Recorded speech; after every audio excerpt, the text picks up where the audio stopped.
Odam alayhissalom olim bo'lib yaraldi. Odam alayhissalom yalang'och edi, keyin hashiyada bayladi, keyin anaqa bir kalta ko'tarib yurdi degan gaplar, birodarlar, bu haligi maymundan yaraldi deganlarning gapi bu. Ularni bilmadik, lekin biz otamiz Odam alayhissalom olim bo'lib yaraldi. Kiyimli bo'lib yaraldi. Alloh taolo hamma narsani o'rgatib birdaniga olim qilib yaratdi. Mana Odam alayhissalomga Alloh taolo ilmni o'zi o'rgatdi. Shis alayhissalom otasidan shu payg'ambarlikni ilmlarni oldi, lekin hammasini olib qola olmadi. Sabab Shis alayhissalom nimaga hammasini olib qola olmadi desa, odamdan odam dars oldi. Shuning uchun hammasini olib qola olmadi. Odam alayhissalom Alloh taolo biling dedi, biluvchi bo'ldi. Yer yuzida hali Odam alayhissalomdaqa ilmga ega bo'lgan odam bo'lmaydi, birodarlar. Va allamal adama asma'a kullaha. Jamiki narsalar ismlarini Alloh taolo Odam alayhissalomga o'rgatdi. Biling dedi, bo'ldi, bildi. Lekin Shis alayhissalom nima qildi? Ustozdan shagird o'rgangandaqa o'rgandi, shuning uchun hamma ilmni olib qola olmadi. Birinchi kunidayoq hamma narsalarni bildi.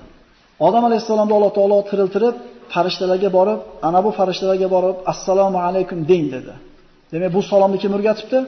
Assalomu alaykum dedi. Odam alayhissalomning gapirgan tili arab tili deydi. Bu ana shu sahih hadislarda bunga bir hujjatlar bor. Va alaykasallam va rahmatulloh deb farishtalar javob berishdi.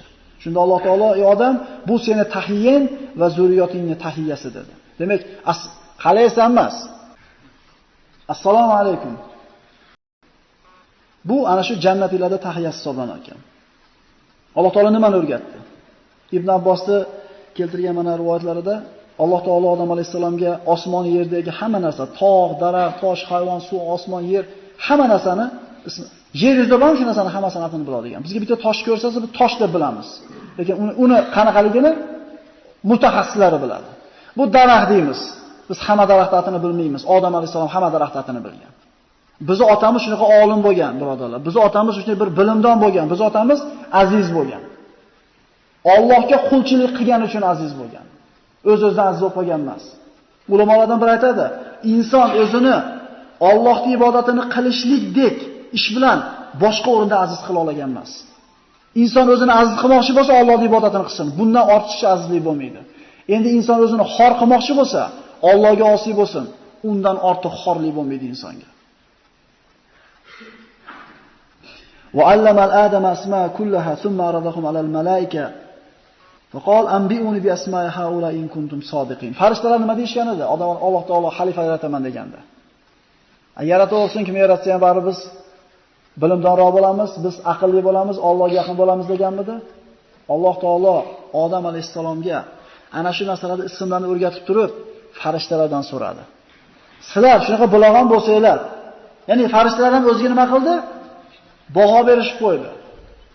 Bizga Alloh baho bersin. Ular aytishdiki: "Qolu subhanaka la ilma lana illa ma 'allamtana." Parvardigor, sen o'rgatgandan boshqa narsani bilmaymiz. Albatta sen biluvchi bo'lgan zotsan dedi. Shunda Alloh taolo aytdi: "Ya Adam anbihum bi asma'ihim." Aytib qo'y bularga dedi. Nechinchi marta? 6-marta arz qilyaptimi? Ilmni ham berib qo'ydi. Shuncha yil Allohning ibodatini, xizmatini qilgan farishtalarga bermagan ilmni berib, ularda oldida bilimdon ham qilib qo'ydi otamizni. Demak, Odam alayhissalom o'rgangan narsasi ilm bo'ldi. Ilmga e'tibor qilishimiz kerak bo'ladi.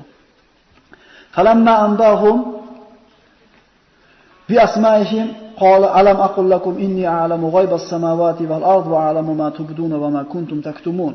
Ularga ana shu narsalarni ismlarini aytib bergandan keyin Alloh azza va jalla farishtalarga aytdi: "Axir men sizlarga aytmaganmidim? Men sizlar bilmagan narsalarni, sizlar berkitgan narsalarni, g'oyib osmondagi narsalarni hammasini biluvchiman deb aytmaganmidim?" dedi. Alloh farishtalardan ilm bilan Odam alayhissalomni aziz qildi. Oyatlarda tushunmaymiz agar mana shu qissalarni o'rganmasak. Sababi nuzullar bor, ularni o'rganmasak Qur'onni tushunmaymiz. Payg'ambarimizning tarixi, payg'ambarlarning tarixi bularni o'rganmagunimizcha Qur'onning katta qismidan bexabar qolib ketamiz.